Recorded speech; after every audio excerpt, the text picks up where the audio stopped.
What's going on, everybody? Welcome back to the Jim Irsay Fan Club podcast. This week, we're going to be recapping on the Bears game. But of course, here, we're always on to Cincinnati, on to the Green Bay game. We're going to do our pregame discussion as well as get into our kickouts of the week, wrap up our bottom bets from last week, and set our bottom bets for this upcoming week. Guys, check it out. You're not going to want to miss it. Beautiful.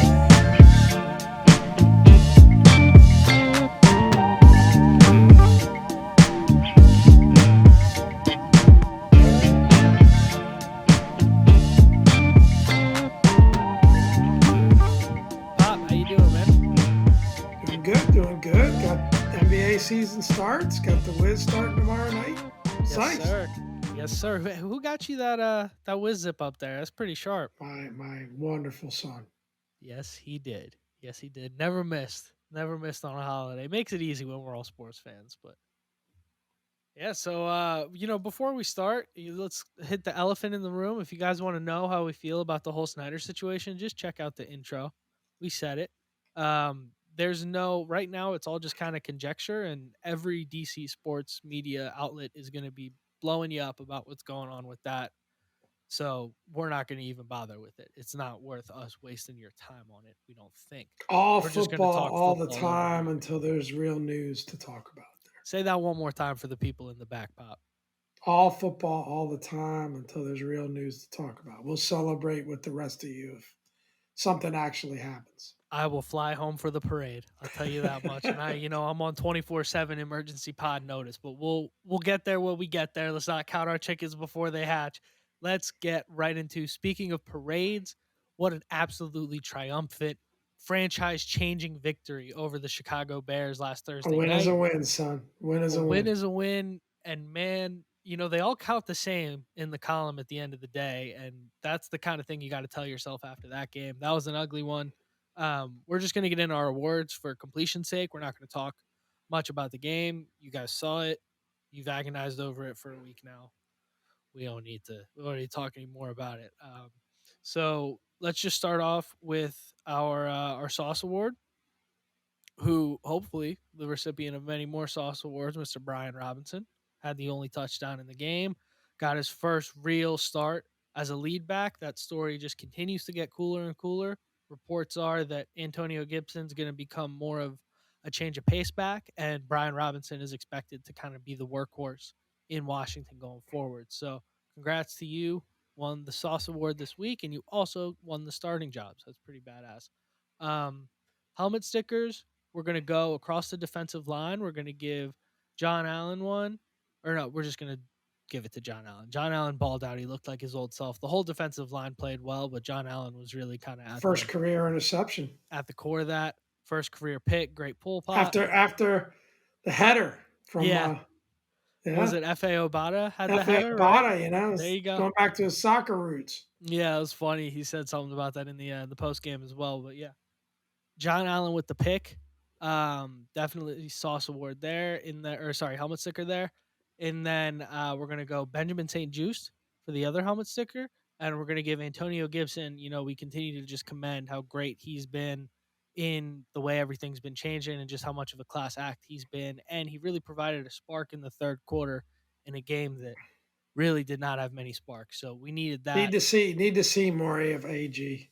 Yes, I He agree. needs to get more touches. Yeah, I agree. I think Ron acknowledged that as well. Good. I hope we see more from him because he's a talented kid. And I do think, as much as I love Robinson and I love the story, I do think Gibson kind of got an unwarrantedly short end of this stick in the backfield. And so I hope we can kind of find a way to, like I said, a little bit of Nick Chubb, Kareem Hunt kind of role. That would be what I'd like to see over there. But speaking of things we'd like to see, let's get right into the Green Bay game. I mean, we don't want to waste any more time on Chicago. We beat Hey, I'm them. just happy we avoided the nuclear pod and we got that victory. We postponed it at least. Hey, keys to victory, the turnovers was one Yeah, of Pop's keys. won the That's turnover why we battle. won. Well done, Pop. Yeah. But yeah. So obviously, going into the Green Bay game, we have. I mean, It's hard to say in this season the biggest headline of the season because it just feels like every time we get a big one, the next day there's one even bigger that beats it. But let's say the biggest football headline of this season, Carson Wentz out 4 to 6 weeks with a broken finger. I think this is the same injury that Russell Wilson suffered in Seattle last year. I don't know exactly, but I know broken finger on the throwing hand. I'm not a doctor, but it's close to it. And he was out like 6 to 8 weeks. So they're reporting 4 to 6 right now for Wentz. Maybe it's less serious, but obviously, biggest thing going into this Green Bay game is no Carson Wentz. Taylor Heineke, the Heineke Hive, is buzzing, taken back over at quarterback. Pop, what do you think? I mean, what do you make of all this talk? Do you think we're better off? Do you think how big of a change do you think there's been made after that? We've had about what 5, 6 games of Carson Wentz. We had a whole season of Heineke last year. What do you think? Yeah, I hate a little bit of the quarterback talk, and because it seems like everyone has to like pick their favorite, and then you almost find yourself rooting against the other guy. And at Yeah, the end of the day, I hope Taylor plays great. I hope he makes it a difficult decision. For me, I still think Carson's the best quarterback on the roster. I think that the reality is, and we've heard a couple people talk about it. I heard RG3 talk about it as well as Chris Cooley. It takes time for a quarterback to adapt to a new team, a new offensive coordinator, and honestly, playing behind that offensive line. You and I were having this conversation, and I asked you the question. I'll ask you again: like, how many quarterbacks in the league would come into this offense and would have looked good behind that offensive line, right? yeah, Um, I just don't think very many. There are probably less than a handful that you could pick. And people say things like, "Oh, he should do better." And you've brought up some good points. I mean, there are definitely some things he could do better. Definitely some throws that he could have, done better. But ultimately, I still think he's got the most talent of any quarterback on this roster by far.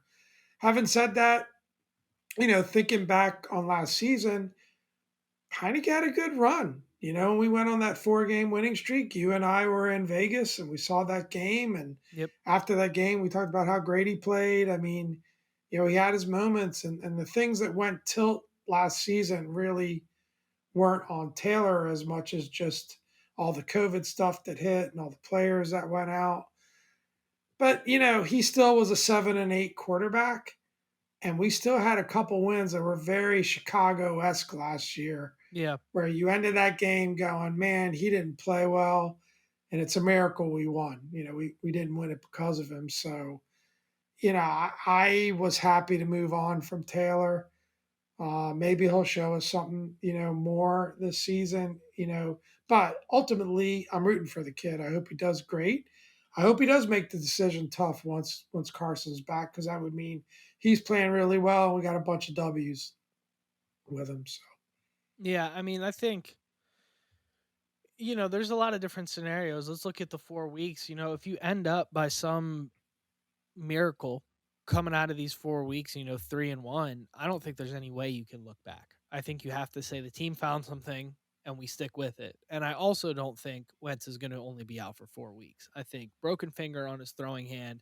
Heineke's probably going to come in and play just like he did last year. Just well enough that you don't quite want to get rid of him, but just bad enough that you're wondering, why is this guy our starting quarterback? He's going to be right in that kind of pocket. And I think there's a little bit of too, if we lose a lot of these games, then you're starting to look at, okay, our draft pick next year changes based on what percentage of snaps Wentz plays. And the season is probably lost at that point.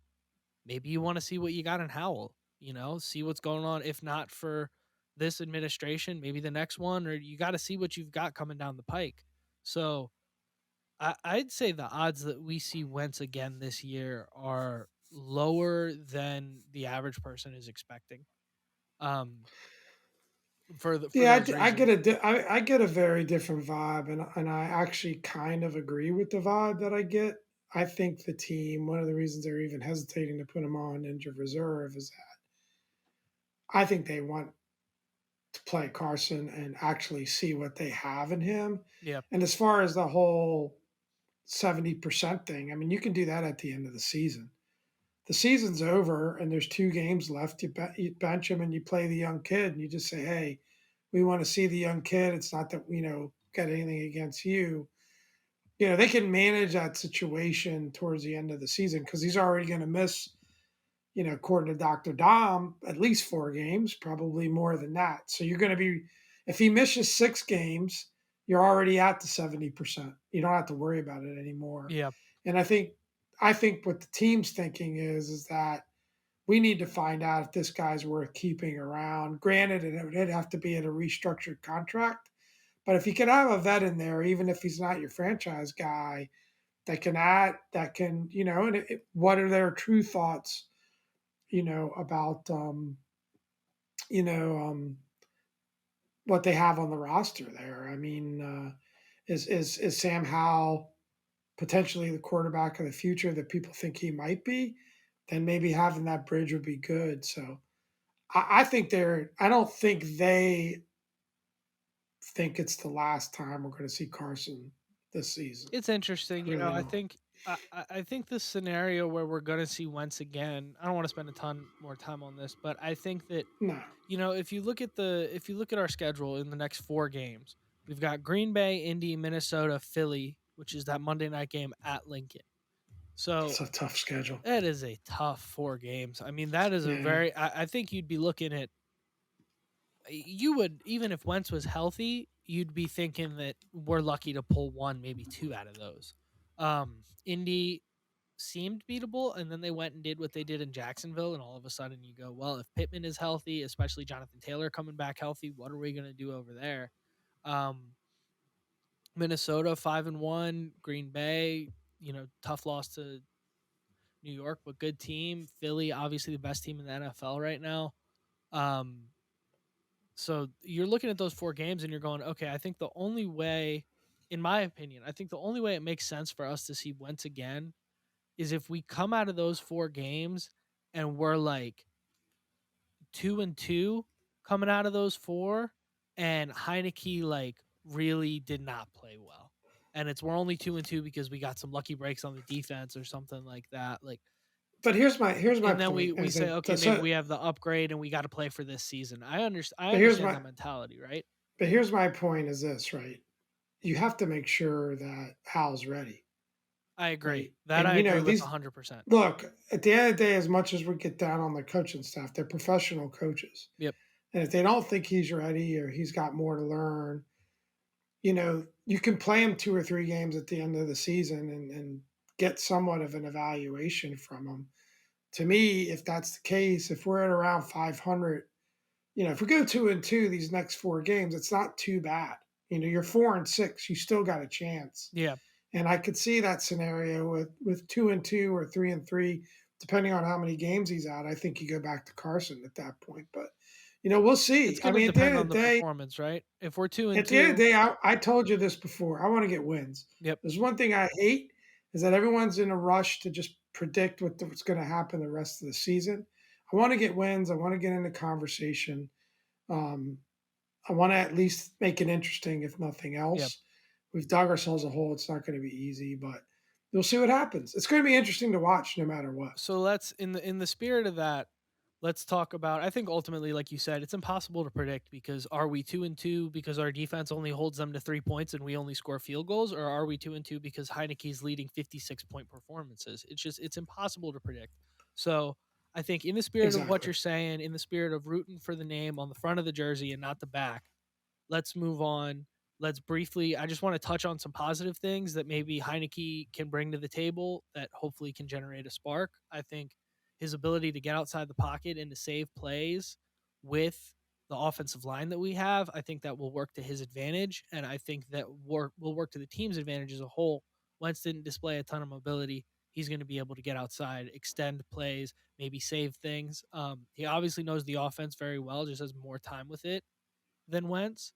And the third thing, which is the most important thing, and I'm not saying this to imply that there's been any locker room issues with Wentz, because as far as we know, he's been a super class act, and everything that they said about him in Indy was BS, or at least is not happening here. Um, but the guys love Heineke. I mean, he provides that spark. Everybody loves playing for him. That's exciting. So, with that being said, let's talk about who he's going to have to face next week. We're getting into, I mean, unless you want to address any of that, Pop, but I figure you're ready to keep it No, rolling, right? I agree with all the points you made. I just think it's at the end of the day, for us to project that he's going to be any different or better or what we saw last year, I don't You know. have no I idea. think it's It's the same. yeah. It's almost, he's the I have same. my I have my I have my real doubts about it. Yeah. I mean, But he's, that's it. I mean, at least for me with Carson, there's some hope that we don't know what's going to happen, but there's some hope that hey, there's an adjustment period, and we haven't seen the best out of him yet. I think we've seen the best out of Taylor. yeah. Like I think we know what that ceiling is, right? Yep. That's fair. You know, And I think it's yeah, almost kind of the same thing as Wentz, where it's like, we know what he's going to be at his best. We know what he's going to be at his worst, and the hardest thing is to predict whether or not he's going to be at his best or at his worst. So we really just have to wait and see. That's basically all yeah, we can do. yeah. Moving on to Green Bay, obviously Aaron Rodgers is Aaron Rodgers. He's capable I of, look forward to this every week. The Dom scouting report. I yeah. can't wait. Let's do this. So obviously, I mean, Aaron Rodgers is Aaron Rodgers. He's capable of hanging 80 points on you at any point in time. Dude's a freak. Obviously his struggle, not quite been himself this year, settling into not a new offense, but when you take a guy like Devontae Adams out of your offense, it's basically a new Absolutely. offense, right? Settling into a lot of new looks, a lot of new guys. Not a lot of familiar faces around there. I mean, they brought back Randall Cobb, but you had said he's hurt. And even then, he's kind of a shadow of his former self at this point in his career. So you're looking at some of the things that jump off the paper to me. Green Bay is really bad on special teams. They brought in Coach Rich Bisaccia. I think he's a great coach. They've made some improvements this year, but they've still seen some issues there. I think it's just a talent issue. Um, so that's somewhere we can potentially capitalize, maybe steal some things because I think ultimately we're gonna need to get some fluky weirdness, like some fumbles, some special teams, maybe a muff punt like we saw last week. There's going to need to be some situations to win this game.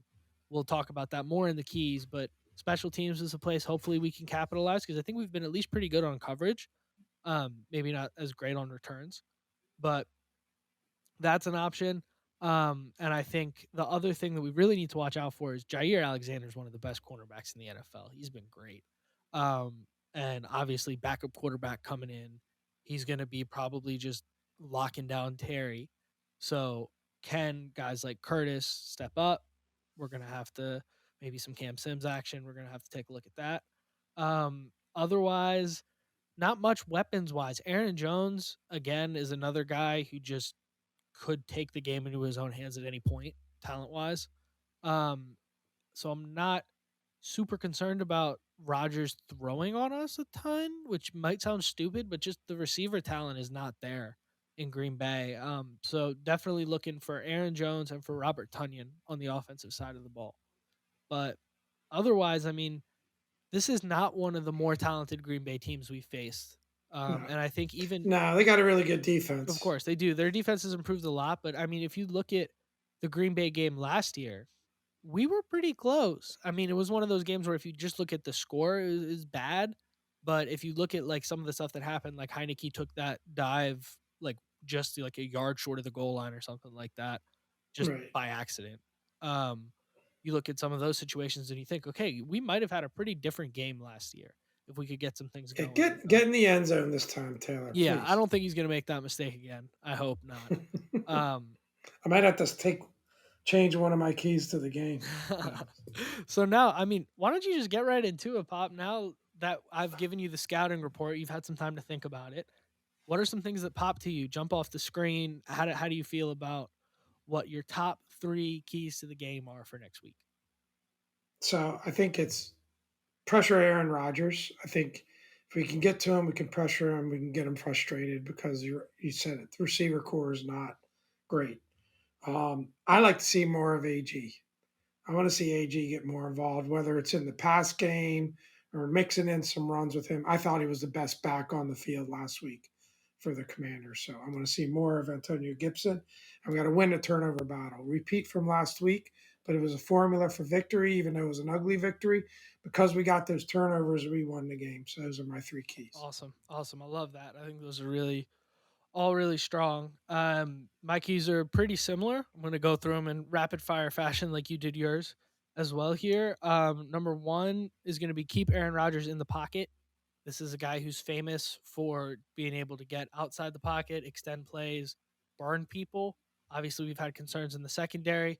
Let's see if we can keep him contained, use that front four, keep him locked down. Number two, I want to contain the run. I think that's what they're going to be looking to come in and do against us is just Aaron Jones up and down the field. So let's stop that. Let's contain the run. That it kind of goes hand in hand with keeping Rodgers in the pocket, but let's put a stout performance on from the defensive line.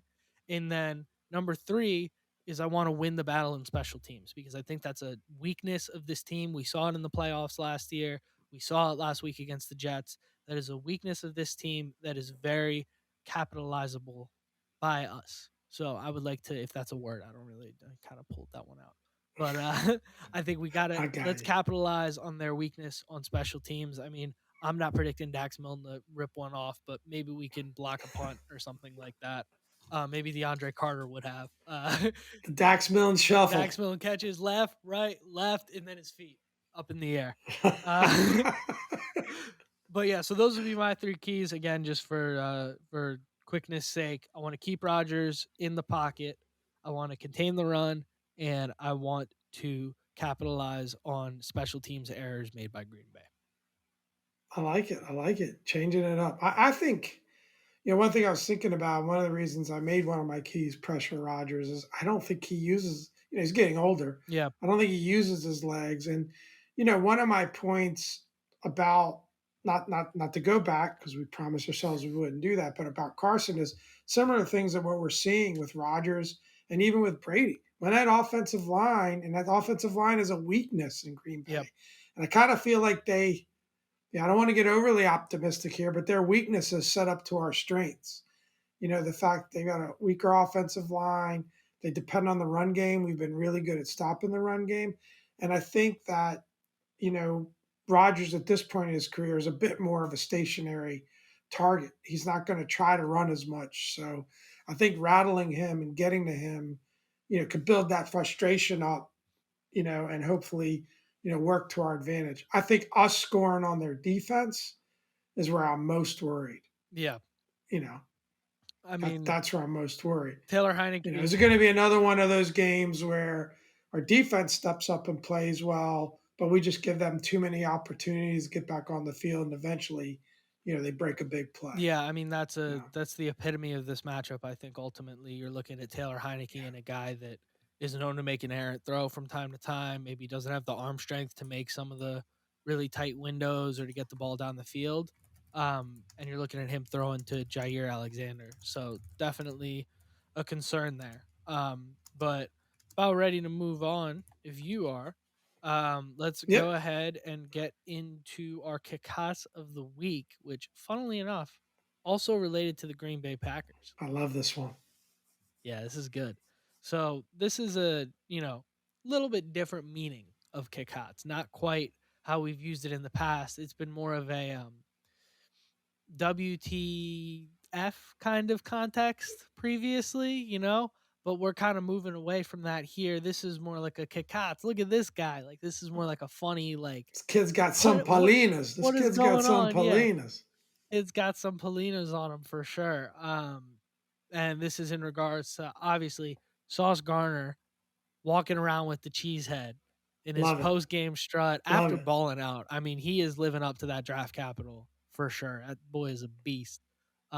Early favorite for defensive rookie of the year. He's one of our favorite players going into the draft. We were like praying he'd slide to us at 11, but it didn't quite work out that way. He barely slid out. It didn't even slide out of the top five. Yeah.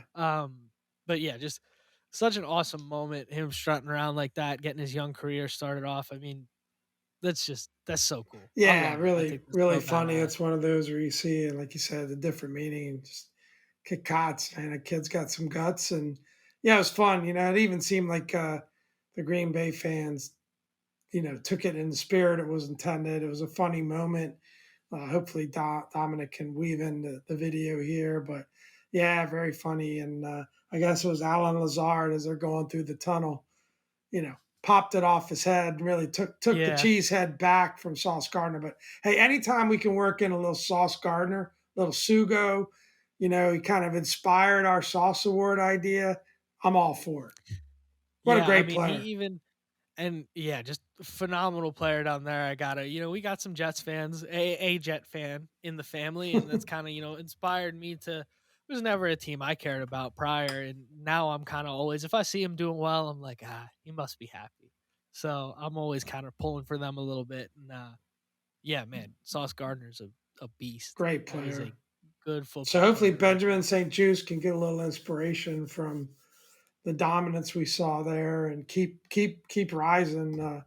He's been impressive recently. I'm not putting him in Sauce's No. league, but yeah, maybe he can wear that cheese head after the game because I'm sure there's going to be plenty of them at FedEx Field on Sunday Yeah, I night. mean, Unfortunately, here's a sentence that if I told you this during the preseason, you'd be super pumped, but it's actually not for good reason, unfortunately. So it doesn't mean exactly what you thought. uh, But Benjamin St. uh, Just is definitely the best defensive back on this team right now.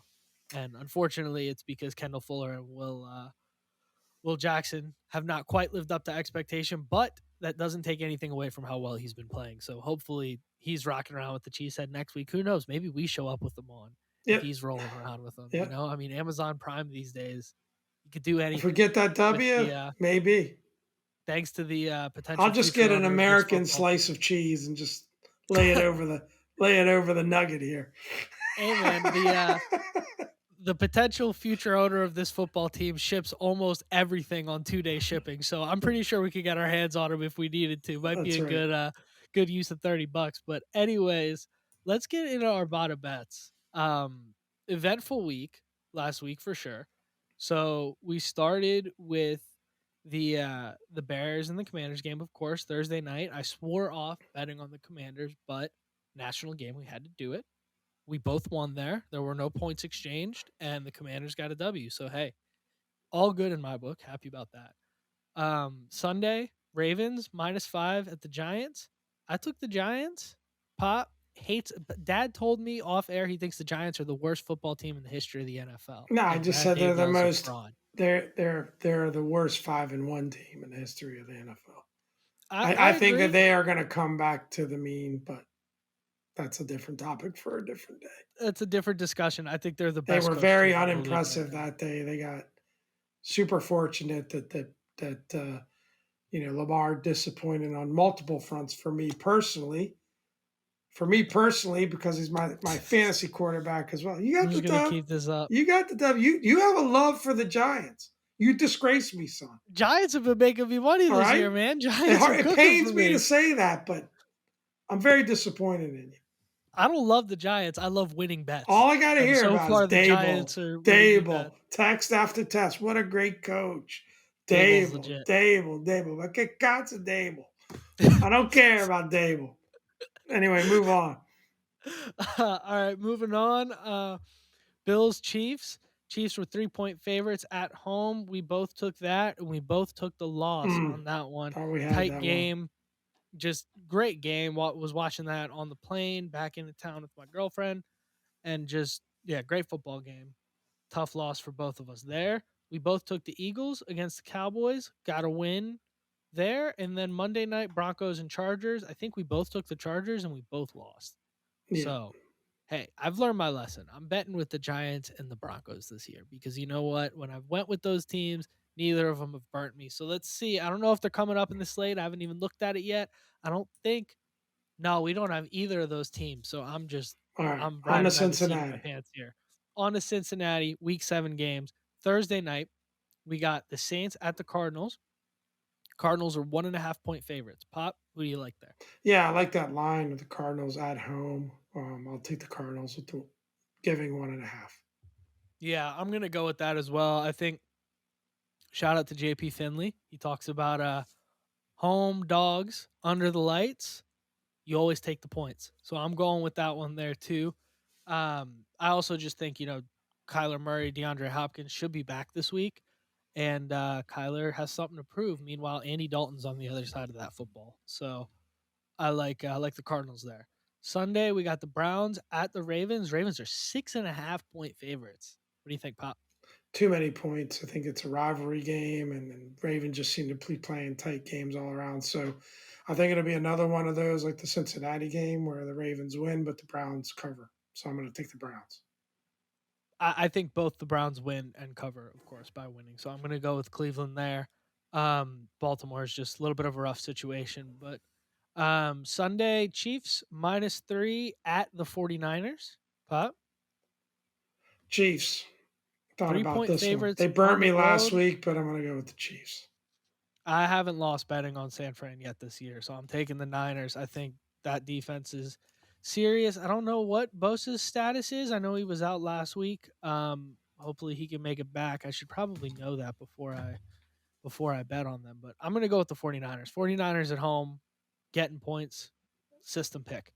Sunday night, Steelers at Dolphins as you spelled it. Uh, Dolphins -7. Pop, what do you like there? I swore them off, man. They're on my list, but there's two teams that were on my list. But I'm going to go Steelers. That's just too many points, and they've been playing much better lately. So I go Steelers. I think Kenny Pickett's going to throw 4 to Xavier Howard. I'm going with the Giants. Or excuse me, the Dolphins There there. you go, Giants again. Yeah, it's on the brain, man. Giants are just on the brain. That's the reason I like the Giants is because I wish that's what the Commanders did. But anyways, different episode. Monday night, we got the Bears at the Patriots. Patriots are 7.5 point Oh, favorites. Mac Jones might be making his return this game. Potentially Damian Harris returning as well. Pop, what do you think? it's just a lot of points. That Matt Jones that threw me off. They've been playing well without him. Yeah, Just a lot of points. Like I wrote a big question mark on this one because I shot 7.5. I like the Patriots in this game at 7.5 points. The Bears are that kind of team that keep games close, and they're competitive, but they're kind of just good enough to lose. I just got a gut feel on this. I'm going to go Bears with the points. I think the Patriots win. I think the Patriots beat the Lions, who are so much better than the Bears, so bad. I just think that Belichick defense is just gonna absolutely I might regret it. annihilate I might fields. regret it, but I'll just say Bears and points. I got to go with my boys here and take the Pats. They lived in Boston for 4 years. You can't pick the Bears on Monday Night Football, no chance. Going with the Patriots there. So let's see. We got some pretty good. We got some pretty good opportunity here. So I'm 10-10. You're 8-12. You can't quite catch me this week, but I think we If I go differ on. 5-0 and you go 0-5, I guess But that can't happen. we don't differ on Mathematically enough can't games. happen. If you Yeah. play 1, 2, 3, no, we don't differ on enough games here. So I think what we got the Chiefs, the Dolphins, and the Patriots games. Those are all different. So we got 3 opportunities for you to make some points up here. But either way, I'm playing with house money. I'm ahead, and I obviously want to come up over You're five doing hundred. well. So You're doing I'm well. feeling good. I'm feeling good. I think we got a 5-0 week ahead of us. Speaking of that, real quick, Pop, how's your fantasy team doing, man? How's it looking over there? Picked up an L. Oh, I hate to hear Picked that. up an L. Hate to hear that. I don't really know what that feels like this year. I'm 5-1 in that league. So 5-1 in 2 leagues, and I'm 3-3 in my third league, which is kind of like no offense to one of our loyal listeners here, but that's my trying things out league. He'll know if he hears this, but hopefully he makes it to the end of the episode. But yeah, didn't not doing so hot over there. But at 5-1 in 2 leagues, Pop, how does it feel to have a fantasy genius as a son You right here? still took an ass whooping to your pop. So You had it's amazing. Like I said, I every year I have I'll like a still top take my 3. team over yours. This is what happens every year for those that are still listening here. I'll wrap it up after this, but I just got to get this off my chest. I want somebody to run the statistics. Every year I get 3. I finish in the top 3 of our family league. Top 3, top 4 at the worst. Make the playoffs. I lose in the first round of the playoffs. And I might have 3 or 4 losses on the whole year, and they're always to dad. Always. No matter what. It's like his Super Bowl. My boys just don't show up. They're my You're acting kryptonite. like I don't have a playoff team or a Pop, team that goes to the finals every year. you got the Eli Manning Giants, and I'm Pretty the sure I Patriots. That's what we're dealing finished with higher here. than you most years. Like I That's said, okay. my team is always better in the regular season and then loses in the first round of the All right. playoffs every year in the We'll family see what league. Every happens. year. I It's like my horrible. guys. It's horrible. It's like the Peyton Manning Colts and the Eli Manning Giants right here. That's like what we're dealing with here. But you know what? You're winning when it counts, Pop. So I got to give you that. And you smoked me. So that's that. But anyways, without further ado, I say we wrap this thing up. Pop, you have anything else you want to get into, or are you ready to just Go call Wiz. this one a night? Yeah, Go go Wiz. Wiz. Shout out to the NBA season getting started. Hopefully, we don't have time for any NBA coverage because that means the Commanders thing has really gone off the rails. But maybe we'll throw in a few minutes about it, here and there. But anyways, without further ado, I've been Dom, This is Pop. and thank you guys so much for listening. Love me, baby. Oh.